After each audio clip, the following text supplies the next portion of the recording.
दोस्तों, मेरा नाम कंचन है।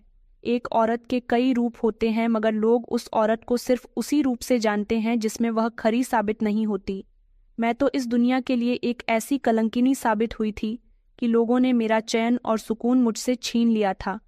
जो कुछ था वह मेरे भाग्य में लिखा हुआ था, मगर लोगों को ऐसा लगता था कि अपना भाग्य खराब करने वाली मैं इकलौती दुनिया की एक ऐसी लड़की हूँ जो जानबूझकर अपने अच्छे खासे भाग्य को ठोकर मार देती है। मेरे साथ जो कुछ भी होता था वह सब कुछ मेरी तरफ से नहीं होता था। आखिर कौन ऐसी लड़की होगी जो अपने हाथों से अपने नसीब को खराब करना चाहेगी? मेरा दुख समझने वाला इस दुनिया में कोई भी नहीं था। जब मेरी माँ को खबर मिली कि वह अब माँ बनने वाली है, तो मेरे घर में बर्बादी आनी शुरू हो गई थी। मेरे पापा का चलता हुआ कारोबार अचानक बंद हो गया था। उनका ढाबा था जिसमें अचानक आग लगने की वजह से बहुत ज्यादा नुकसान हो गया था, और फिर उसके बाद मेरे पापा का कारोबार पूरी तरह से ठप हो गया। घर में खाने पीने के लाले पड़ने लगे थे। मेरे पापा घर के बड़े भाई थे, इसलिए उन पर उनके छोटे भाई और उनके परिवारों की भी जिम्मेदारी थी। मेरे घर में मेरी दादी थीं, चाचा और चाची थीं। मेरे पापा ने हमेशा से ही मेरे चाचा को अपनी औलाद समझा था, और उनकी शादी होने के बाद भी वो उनके सारे खर्चे उठा रहे थे। आखिरकार पापा का कारोबार बहुत अच्छा था। अपने घर वालों के लिए वो इतना तो कर ही सकते थे, लेकिन जिंदगी में अचानक से मोड़ आ जाने की वजह से उनको अपने लिए 2 वक्त की रोटी मुश्किल हो रही थी। इसमें वह बाकी लोगों को क्या खिला सकते थे? मेरी माँ ने पूरे 9 महीने गरीबी के हालात में गुजार दिए थे, और उसके बाद मैंने इस दुनिया में जन्म लिया। शायद मेरी बर्बादी की कहानी यहीं से ही शुरू हो गई थी, क्योंकि मेरे जन्म के समय से पहले तो मेरी माँ बिल्कुल सही थी। लेकिन जैसे ही मेरा जन्म हुआ, न जाने मेरी माँ को क्या हो गया था कि वह इस दुनिया को छोड़कर चली गई। बस उसी दिन से मेरा नाम कलमुही पड़ गया था। मेरी चाची कहने लगी थी कि जब अपनी माँ के पेट में थी तब अपने पिता का कारोबार खा गई, और इस दुनिया में कदम रखते ही अपनी माँ को खा गई। धीरे धीरे मैं बड़ी होती चली गई, तो मुझे यह एहसास होने लगा कि मैं इस घर के लिए बिल्कुल भी शुभ नहीं हूँ, क्योंकि मेरे आते ही इस घर की बर्बादी शुरू हो गई थी। जब मैंने बोलना शुरू किया था तो मेरे पापा की कीमती जमीन उनके हाथों से निकल गई थी। हम लोग गांव के रहने वाले थे, और मेरे पापा की जमीन को गांव के कुछ लालची लोगों ने हड़प लिया था। इस तरह मेरे पापा की एक एक जमा पूंजी भी खत्म हो गई थी। मेरे घर के सभी लोग यही कहते थे कि जिस दिन से यह हमारे घर में आई है, इसने हम लोगों को बर्बाद करके रख दिया है। मैं जब छोटी थी तो इस बात का मतलब नहीं समझ पाई थी, लेकिन जब धीरे धीरे बड़ी होने लगी तो मुझे सब कुछ समझ आने लगा था, क्योंकि मेरे घर वालों का बिहेवियर मेरे साथ कुछ ऐसा ही था। बड़ी होने के बाद मुझे लोगों की ऐसी बातें सुनकर बहुत एहसास होता था। मैं जब दूसरों की बेटियों को देखती थी तो वह अपनी जिंदगी को खुशी खुशी अपने माता पिता के और अपने घर वालों के साथ स्पेंड कर रही थी, जबकि एक मैं थी जिसकी माँ तो इस दुनिया से जा चुकी थी, और एक पिता जो मुझे मुंह तक नहीं लगाते थे। अगर मेरी तकलीफ का किसी को थोड़ा बहुत अंदाजा था तो वह मेरी दादी थी, क्योंकि मेरे पापा गुस्से में मुझ पर हाथ भी उठा लिया करते थे। मुझे मेरी दादी बचाया करती थीं। चाची ने तो कम उम्र में ही मुझे घर के कामों में डाल दिया था। वह मुझसे घर के सारे काम लिया करती थी। घर के हालात देखते हुए चाचा ने अपनी कमाई अपने पास रखनी शुरू कर दी। वह तो पहले भी अपनी कमाई अपने पास रखते थे, लेकिन अब उन्होंने अपनी कमाई में हम लोगों को शामिल करना बंद कर दिया था, क्योंकि मेरे पापा के हालात बहुत खराब हो चुके थे, और ऐसे समय में चाचा ने अपना किनारा कर लिया था। वह अपना खाना अलग खाया करते थे। पापा को इस बात का एहसास हो गया था कि उनके भाई ने मुश्किल समय में उन्हें छोड़ दिया। दादी उनको बहुत समझाया करती थी कि सब कुछ ठीक हो जाएगा, मगर कुछ भी ठीक नहीं हो रहा था। मुझे स्कूल पढ़ने के लिए नहीं भेजा गया था, क्योंकि मेरे इस दुनिया में आने के बाद सब लोगों को 2 वक्त की रोटी खाना मुश्किल पड़ रहा था। ऐसे में वह मुझे स्कूल कैसे भेज सकते थे? और फिर मैंने इतना बुरा समय देख लिया था कि मुझे स्कूल जाने का भी कोई शौक नहीं था। बस जिंदगी इसी तरह से गुजर रही थी। जब मैं 12 साल की हुई तो मेरे पापा इस दुनिया से जा चुके थे। तब तक दादी ने मेरा ख्याल रखा था। फिर धीरे धीरे मेरी उम्र 17 साल की हुई। यह 17 साल मेरी जिंदगी के सबसे खतरनाक साल थे, क्योंकि जितनी आसानी से मैंने अपने आप को इस कहानी में 17 साल पुरानी अपनी जिंदगी के बारे में बताया है, उतना आसान मेरे लिए कुछ भी नहीं था। मेरा हर दिन, हर समय बड़ी मुश्किल से गुजरता था। आसपास के लोग भी मुझे कलमुही और अपशगुनी कहते थे। जब मैं छोटी थी और गली मोहल्ले में खेलने के लिए निकल जाती थी, तो मोहल्ले के बच्चे मेरे साथ नहीं खेलते थे। अगर कोई लड़की मेरे साथ खेल भी लिया करती थी, तो उसकी माँ उसका हाथ पकड़कर उसे अपने साथ घर में ले जाती थी। कहती थी कि तुझे इस कलमुही के साथ खेलने की क्या ज़रूरत है? इसके साथ खेलना मतलब अपने लिए बर्बादी लाना। ये तो बर्बादी की जड़ है जो अपने घर की सारी खुशियों को खा गई। उस समय भी मुझे सबकी बातें सुनकर बहुत रोना आता था और धीरे धीरे मैं बड़ी हो गई, समझदार हो गई, तो तब भी मुझे कुछ इसी तरह की बातें कहते थे।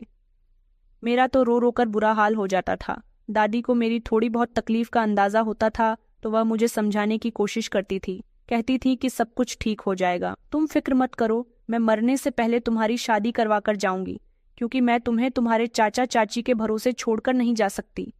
मैं दादी से कहती थी कि दादी, अगर ससुराल में भी मेरा भाग्य ऐसा ही हुआ तो मेरे साथ क्या होगा, क्योंकि सारी जिंदगी मैंने लोगों के ताने सुन सुनकर अपनी जिंदगी गुजारी है। क्या मैं इतनी बुरी हूं? मेरी वजह से बर्बादी आनी शुरू हो जाती है। दादी कहने लगती कि नहीं नहीं मेरी बेटी, तू तो बहुत अच्छी है, शायद तेरे नसीब में ही ऐसा लिखा हुआ है। लेकिन तू फिक्र मत कर, एक दिन सब कुछ ठीक हो जाएगा। तेरी जिंदगी में भी ढेर सारी खुशियां आएंगी, क्योंकि भगवान के घर में देर है पर अंधेर नहीं है। दादी मुझे तसल्ली देती थी, तो मुझे दादी के साथ रहकर ऐसा लगता था जैसे मुझ अकेली का इस दुनिया में दादी के अलावा कोई भी नहीं है। लेकिन सच तो यही था, मेरे इस दुनिया में दादी के अलावा कोई भी नहीं था। एक वही थी जो मुझे समझती थी, अपना मानती थी, मगर फिर वह भी बीमार रहने लगी थी। उनकी भी उम्र काफी हो गई थी। चाचा चाची को तो दादी और मुझसे कोई मतलब ही नहीं था। पापा के दुनिया से चले जाने के बाद उन्होंने दादी को और मुझे इस घर में लावारिसों की तरह जगह दी हुई थी। अपनी तबीयत की तरफ देखते हुए दादी ने चाचा से कहा था कि मैं कंचन का रिश्ता करना चाहती हूँ, उसकी शादी करके उसे उसके घर का कर देना चाहती हूँ, फिर चाहे मैं मर जाऊं तो मुझे सुकून तो रहेगा। चाचा चाची के तो अपनी कोई औलाद नहीं थी। अगर वह चाहते तो मुझे अपनी औलाद समझ सकते थे, लेकिन उन्होंने तो मुझे कभी इंसान ही नहीं समझा था। चाची तो मुझे अपने कमरे में भी आने नहीं देती थी। कहती थी कि नहीं नहीं, मेरे कमरे में कदम मत रखना, मैं नहीं चाहती कि हम तेरी वजह से किसी बड़ी मुसीबत का शिकार हो जाए। मैं इसीलिए चाची से उनके दरवाजे तक ही रहकर बात करती थी। घर के ऐसे हालत देखते हुए ही दादी ने सोचा था कि वह अपने जीते जी मेरी शादी कर दे, क्योंकि अगर वह भी इस दुनिया में नहीं रही तो फिर मैं कहाँ जाऊंगी, मुझे कौन समझेगा। चाचा ने तो कह दिया था कि आप चाहो तो इसकी शादी कर सकती हो, मगर मेरे पास इसे देने के लिए कुछ भी नहीं है। अगर भाई साहब इसके लिए कुछ छोड़ कर जाते तो ज़रूर मैं अपनी जिम्मेदारी पर इसकी शादी करवा देता। लेकिन जिस दिन से यह दुनिया में आई है, भाई साहब को भी इसने बर्बाद करके रख दिया। और तो और इस कलमुही से शादी कौन करेगा? इसे तो पूरा गांव जानता है कि जिस दिन से यह दुनिया में आई है कैसे कैसे कांड कर चुकी है, तो फिर कौन इसे अपने घर की बहू बनाना चाहेगा। चाचा की ऐसी अजीबोगरीब बातें सुनकर दादी भी उदास हो गई थीं। फिर दादी ने खुद ही मेरे लिए रिश्ता ढूंढने का फैसला किया। मेरी दादी ने मेरे लिए पूरा गांव छान मारा था। शायद मेरे भाग्य में शादी करना भी आसानी से नहीं लिखा था। चाचा ने बिल्कुल सही कहा था, कोई भी मुझे अपने घर की बहू बनाने के लिए तैयार नहीं था। एक दिन तो चाची ने हद ही कर दी थी। उन्होंने मेरी दादी को बताया और कहा कि मैंने कंचन के लिए एक रिश्ता देखा है। दादी कहने लगी कि पहले मैं लड़के को देखना चाहती हूँ, मगर चाची दादी को लड़के से नहीं मिलवाना चाहती थी। बस उन्होंने लड़के की बहुत सारी तारीफ कर दी थी। बताया था कि लड़का इकलौता है, उसके आगे पीछे कोई भी नहीं है, नौकरी भी अच्छी है, अकेला कमाता खाता है और बड़े से घर में अकेला ही रहता है। वहां पर आपकी कंचन खुश रहेगी, मगर दादी का दिल चाची के बताए रिश्ते पर बिल्कुल भी नहीं मान रहा था। उनकी यही जिद थी कि वह एक बार लड़के से मिलकर उसके बारे में जान पहचान निकालना चाहती है, लेकिन चाची तो इस बात पर बिल्कुल भी राजी नहीं हो रही थी। उनका कहना था कि उनकी बात मानकर मेरी शादी उसके साथ करवा दें। फिर चाची ने लड़के का फोटो दादी को दिखा दिया था। दादी को लड़का तो बहुत पसंद आया था। लड़का फोटो में अच्छा लग रहा था। दादी को लगा रियल में भी लड़का ऐसा ही होगा। इसीलिए दादी लड़के से मिले बिना ही इस रिश्ते के लिए मान गई थी। इस तरह मेरी एक ही हफ्ते के अंदर अंदर शादी होने जा रही थी, क्योंकि चाची ने दादी से कहा था कि लड़का अपने परिवार में अकेला है, इसलिए वह किसी को भी बारात में शामिल नहीं कर सकता। उसका कहना है कि वह अकेला ही जाएगा और शादी की रस्में पूरी करने के बाद कंचन को यहाँ से विदा करके ले जाएगा। दादी इस बात पर भी तैयार हो गई थी। लड़का हमारे यहाँ सेहरा पहनकर मुझसे शादी करने के लिए आया तो दादी को कुछ खटका सा महसूस हुआ। दादी ने चाची से कहा कि इस लड़के का चेहरा हटाओ, मुझे इसका चेहरा देखना है। मगर चाची दादी की किसी बात को सुन ही नहीं रही थी। दादी को किसी गड़बड़ का एहसास हो रहा था। मैं दुल्हन बनी हुई एक तरफ बैठी थी और बहुत रो रही थी, क्योंकि मैं अपनी दादी से अलग होने वाली थी। मगर मेरी दादी ने हार नहीं मानी और ज़बरदस्ती उस लड़के का सेहरा खींच लिया। जब उस लड़के का चेहरा दादी ने देखा तो उनके होश उड़ गए थे, क्योंकि यह कोई लड़का नहीं बल्कि अच्छी खासी उम्र का आदमी था, जिसकी दाढ़ी मूंछ भी सफ़ेद थी।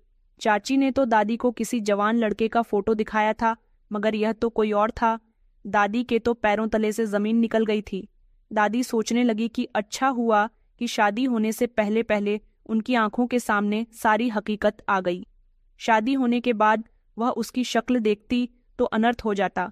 दादी ने उसको डांट कर हमारे घर से भेज दिया था और चाचा चाची से कहा था कि तुम लोग मेरी पोती की शादी कितनी उम्र के आदमी के साथ करवा रहे हो, जबकि उसकी उम्र तो अभी 18 साल भी नहीं हुई। इस आदमी की उम्र तो 55 साल होगी। तुम लोगों को शर्म नहीं आती लावारिस बच्चे के साथ ऐसा करते हुए?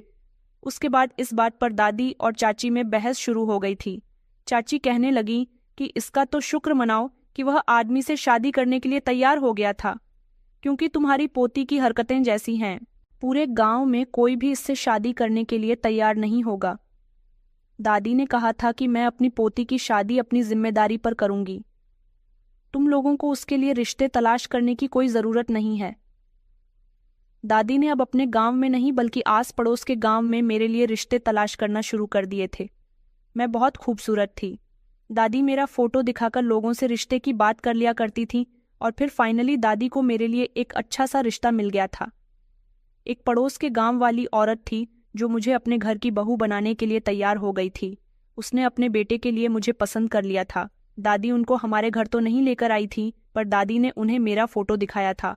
और जिस दिन चाची अपने मायके गई हुई थी और उस दिन उन्होंने मेरा लड़के की माँ से सामना करवाया था। लड़के की माँ को मैं बहुत पसंद आई थी और इस तरह मेरा रिश्ता उस औरत की बेटी के साथ पक्का हो गया था। दादी को लड़का बहुत पसंद था, क्योंकि दादी लड़के को देख चुकी थी, बल्कि उससे मिलकर उससे बातचीत भी कर चुकी थी। और पूरे 10 दिन बाद दादी ने मेरी शादी उस घर में करवा दी थी। चाचा चाची को तो मेरी शादी के बारे में बिल्कुल आखिर में पता चला था कि दादी ने मेरे लिए रिश्ता भी तलाश कर लिया और अब वह मेरी शादी भी करवाना चाहती है। चाचा चाची इस बात पर मेरी दादी से बहुत नाराज हुए थे और फिर जब मैं विदा होकर अपनी ससुराल आ गई तो मेरी आंखों में ढेर सारे सपने थे। मुझे लगता था कि मेरा काला नसीब मेरा यहाँ पीछा छोड़ चुका है और अब मैं इस घर की बहू बन गई हूँ। इसका मतलब यही हुआ कि मेरी जिंदगी में खुशियाँ आना शुरू हो गई हैं। मेरी शादी को 2 दिन ही गुजरे थे कि मेरी दादी की बहुत ज़्यादा तबीयत खराब हो गई और वह इस दुनिया को छोड़कर चली गईं। फिर उनकी याद में मैं बहुत रोई थी। मेरा पति भी बहुत अच्छा था और सास भी मुझसे बहुत प्यार करती थी। ससुराल में मेरे पति और सास के अलावा कोई भी नहीं था। ससुर तो पहले ही इस दुनिया से जा चुके थे, जबकि मेरा पति अपनी माँ का इकलौता बेटा था। दादी के मरने के बाद उस घर से मेरा कोई वास्ता नहीं रहा था, क्योंकि चाचा चाची तो पहले ही मुझे गलत समझते थे।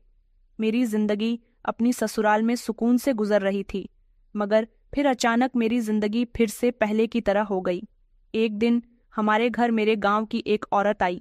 उसने मुझे देखा और मेरी सास से वो कहने लगी कि शारदा, तुमने हमारे गांव की सविता की पोती को अपने घर की बहू बनाया है। ऐसा तुमने कैसे कर लिया? आखिर तुम्हें शादी की इतनी भी क्या जल्दी थी कि तुम्हें अपने बेटे के लिए यही लड़की मिली थी? क्या तुम इसके बारे में नहीं जानती कि यह कौन है? यह तो एक कलमुम ही है। उस औरत की बात सुनकर मेरी सास शॉक्ड रह गई थी।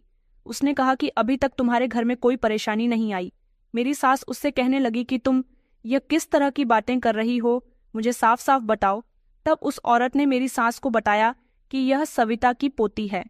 जब भी अपनी माँ के पेट में थी तो उसके पिता का कारोबार खत्म हो गया था। जब पैदा हुई तो अपनी माँ को खा गई और फिर इसका बाप भी इस दुनिया को छोड़कर चला गया, क्योंकि इसका बाप पूरी तरह से सड़क पर आ गया था।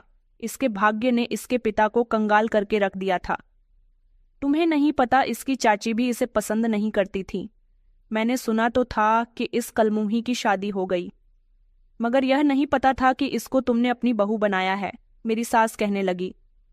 मगर यह तो बिल्कुल ठीक है, मेरे घर में तो सब कुछ बिल्कुल सही चल रहा है। वो औरत कहने लगी कि अभी तुम्हारी बहू को आए हुए इस घर में दिन ही कितने हुए हैं। देखती जाओ कि अपने काले नसीब से तुम्हारे इस अच्छे खासे घर को किस तरह से तबाह करती है। मेरी सास उसकी बात सुनकर सोच में पड़ गई थी, जो मेरे साथ शादी के पूरे 1 हफ्ते बाद तक बहुत अच्छी रहने लगी थी। अब उनके दिल में मेरे लिए नफरत पैदा होने लगी थी, क्योंकि जिस दिन मेरी सास को यह बात पता चली थी, उसी दिन रास्ते में घर आते समय मेरे पति का एक्सीडेंट हो गया था। वह बहुत बुरी तरह से घायल हो गया था और फिर वही औरत दोबारा से मेरी सास से मिलने आई और उसको यह बात जताकर चली गई थी कि यह सब कुछ तुम्हारी बहू की वजह से हुआ है, इसके काले नसीब की वजह से हुआ है। यह ऐसी ही है, जहां भी जाती है वहां बर्बादी करनी शुरू कर देती है। बस उसी दिन से मेरी सास मुझसे नफरत करने लगी थी। मेरा पति तो बच गया था, मगर उसकी एक टांग खराब हो गई थी। काफी दिनों तक वह अस्पताल में रहा था और फिर घर आ गया, लेकिन मेरी सास ने मेरा जीना दुश्वार करके रख दिया था। उन्होंने मुझे इस घर की नौकरानी बनाकर रख दिया था और वह मुझसे कभी भी सीधे मुंह बात तक नहीं करती थी। मैं उन्हें यकीन दिलाने की कोशिश करती थी कि मैं यह जानबूझकर कुछ भी नहीं करती, सब कुछ खुद ही हो जाता है। मेरी सास का कहना था कि मेरे तो कर्म ही फूट गए हैं तुझे अपने घर की बहू बनाकर। मुझे नहीं पता था कि तू इतनी करमजली है, वरना तो मैं तुझे कभी भी अपने बेटे की पत्नी नहीं बनाती। मुझे पहले ही अगर सच्चाई के बारे में पता होता तो मेरे बेटे के साथ ऐसा ना होता, क्योंकि एक्सीडेंट में मेरे पति की एक टांग चली गई थी और मेरे पति का ऑपरेशन हुआ था। डॉक्टरों ने मेरे पति के टांग ऑपरेशन के जरिए ठीक तो कर दी थी, क्योंकि आजकल साइंस ने बहुत तरक्की कर ली है, मगर मेरे पति को पूरे 1 साल तक बिस्तर पर रहने के लिए कहा गया था। मैं अपने पति की खूब सेवा किया करती थी और मेरी सास यही समझती थी कि मेरे पति के एक्सीडेंट में मेरा ही हाथ है। मेरी शादी को 2 महीने गुजर गए थे जब एक दिन मेरी चाची भी हमारे घर पर आ गई और उन्होंने मेरी सास से कहा कि मुझे पता चला कि आपके बेटे का एक्सीडेंट हो गया, तो मैं देखने के लिए आ गई थी। मेरी सास उनसे ठीक से बात तक नहीं कर रही थी, क्योंकि उनको गुस्सा आ रहा था। चाची शादी के बाद तो कभी नहीं आई थी और मेरे पति के एक्सीडेंट को भी काफी दिन हो गए थे। वह मेरे पति के हालचाल लेने नहीं, बल्कि मेरी सास को भड़काने के लिए आई थी। उन्होंने मेरी सास से कहा था कि अब तो आपके घर में बर्बादी आना शुरू हो गई है। धीरे धीरे देखो आप किस तरह से बर्बाद होती हो। मेरी सास कहने लगी कि अगर ऐसी ही बात थी तो शादी के समय तुमने क्यों मुझे यह सब कुछ नहीं बताया? मैं तो कभी भी इसको अपने घर की बहू नहीं बनाती। तो मेरी चाची कहने लगी कि मेरी सास ने हम लोगों को कुछ भी नहीं बताया था। वह अपनी पोती की हरकतें अच्छी तरह से जानती थी, इसीलिए उन्होंने खामोशी से इसकी शादी आपके बेटे के साथ करवा दी थी, जिसकी वजह से आपको कुछ भी पता नहीं चल सका। मगर अब आप अपने बेटे का ध्यान रखना। अभी तो सिर्फ उसका एक्सीडेंट हुआ है, आगे उसके साथ इससे भी ज्यादा कुछ बुरा हो सकता है। ये बात सुनकर मेरी सास बहुत ज्यादा डर गई थी और कहने लगी कि नहीं नहीं, मेरा बेटा इकलौता है, मैं अपने बेटे को खोना नहीं चाहती। अब तो मेरी सास मुझे जैसे तैसे इस घर से निकाल देना चाहती थी। मगर मैंने अपने पति से कहा हुआ था कि आप तो जानते हो कि आपका एक्सीडेंट मेरी वजह से नहीं हुआ, तो फिर मांझी मेरे साथ ऐसा क्यों कर रही है? मेरे पति ने अपनी माँ को समझाया था कि माँ, इसकी कोई गलती नहीं है, एक्सीडेंट मेरी वजह से हुआ था। मेरा मोबाइल पर ध्यान था और मैं बाइक चला रहा था, बस इसी वजह से मेरी बाइक स्लिप हो गई। मगर मेरी सास फौरन ही उसको यकीन दिलाने की कोशिश करती थी कि तुम्हारी पत्नी का काला नसीब है, तो मेरी मानो तो इसे छोड़ दो, ये तुम्हारे लिए बिल्कुल भी ठीक नहीं है। इसके बारे में लोग अच्छा नहीं कहते, और अब तो मुझे भी यकीन हो गया कि यह सच में कलमुह ही है। मैं अपनी सास को समझाने की बहुत कोशिश करती थी। उन्हें खुश रखने के लिए मैं दिन रात उनकी सेवा में लगी रहती थी। एक तरफ अपने बीमार पति को देखती तो दूसरी तरफ अपनी सास को मनाने में लगी रहती थी। मगर मेरी सास का दिल तो जैसे मेरी तरफ से पत्थर का हो गया था, क्योंकि पहले तो यह बात मेरे अपने गांव में फैली हुई थी कि मैं कलमुही हूँ। मगर धीरे धीरे यह बात अब मेरी ससुराल के गांव में भी फैल गई थी और गांव की सारी ही औरतें मेरी सास को भड़काकर घर से चली जाती थीं। मेरी सास मुझसे नफरत करने लगी थी। उन्हें अब मेरा अपने घर में रहना बिल्कुल भी पसंद नहीं था। वक्त इसी तरह से धीरे धीरे गुजर गया था और फिर मेरी शादी को पूरे 10 महीने हो गए थे, जब एक दिन मेरी सास ने मुझसे कहा कि लोग तेरे बारे में बिल्कुल सही कहते हैं। तू कलमुही होने के साथ साथ बांझ भी हो चुकी है, जो अभी तक मेरे बेटे को एक बच्चा तक नहीं दे सकी है। मेरा बेटा इकलौता बेटा है। हमारे गांव में 3 लोगों की शादी तेरी शादी के बाद हुई थी और वह तीनों ही औरतें गर्भवती हैं, मगर तू अभी तक गर्भवती भी नहीं हुई है। मैंने कहा कि मान जी, यह सब कुछ मेरे हाथ में नहीं है, मगर मेरी सास तो मेरी बात को मानने के लिए तैयार ही नहीं थी। वह बार बार मेरे पति को यही कहती थी कि बेटा तुम इसे छोड़ दो, मैं तेरी शादी दूसरी लड़की के साथ करवा दूंगी। अभी भी वक्त है, सब बर्बाद होने से पहले इसे छोड़ दे, वरना एक दिन बहुत पछताएगा। मेरे पति के दिमाग में कभी कभी अपनी माँ की बात आ जाती थी, क्योंकि अब तो वह भी यह बात देखने लगा था कि हमारी शादी को 10 महीने गुजर गए हैं और अभी तक मैं प्रेग्नेंट नहीं हुई हूँ। मेरे पति को बच्चों का बड़ा ही शौक था, इसलिए वह छुट्टी वाले दिन पड़ोस के बच्चे लेकर घर में आ जाता था।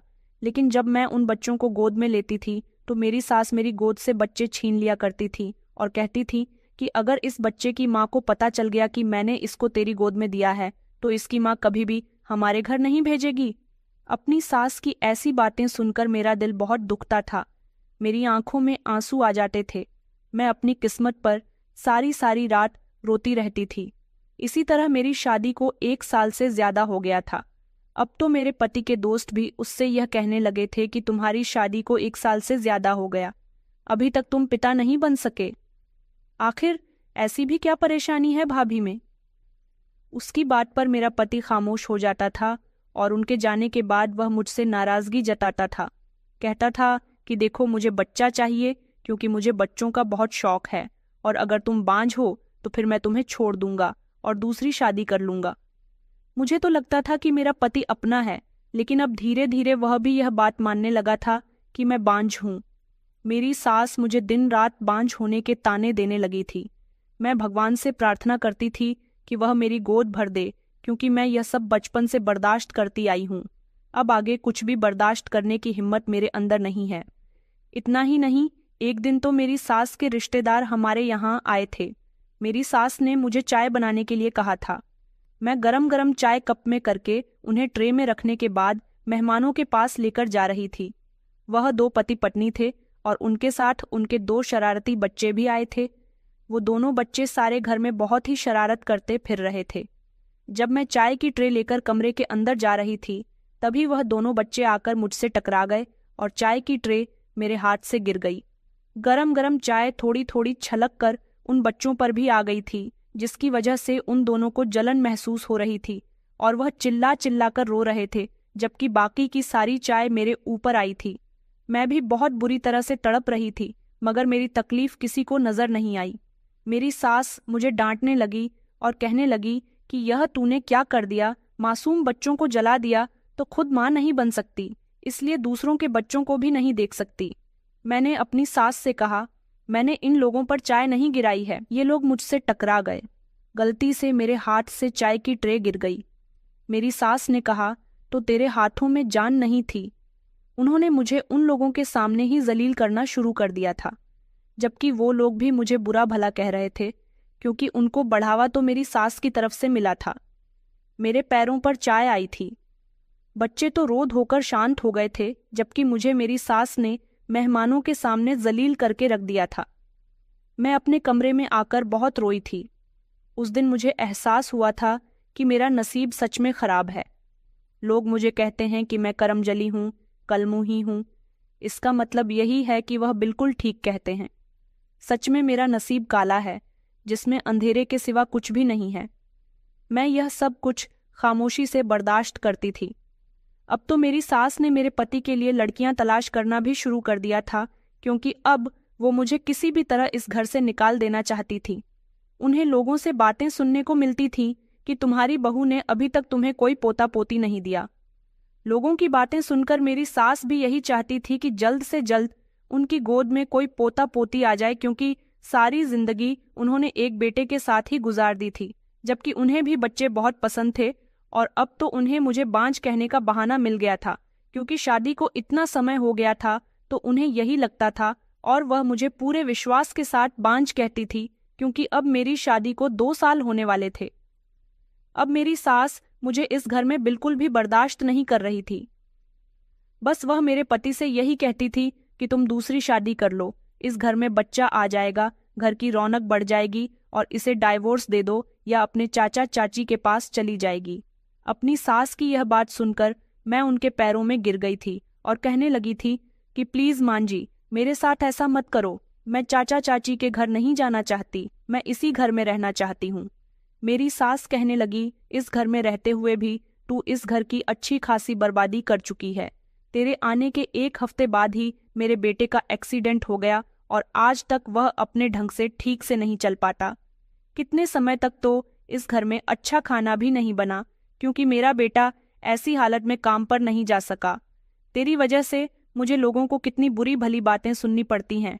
हर कोई यही कहता है कि किसको अपने घर की बहू बनाया है। तुम्हें कोई और लड़की नहीं मिली थी क्या?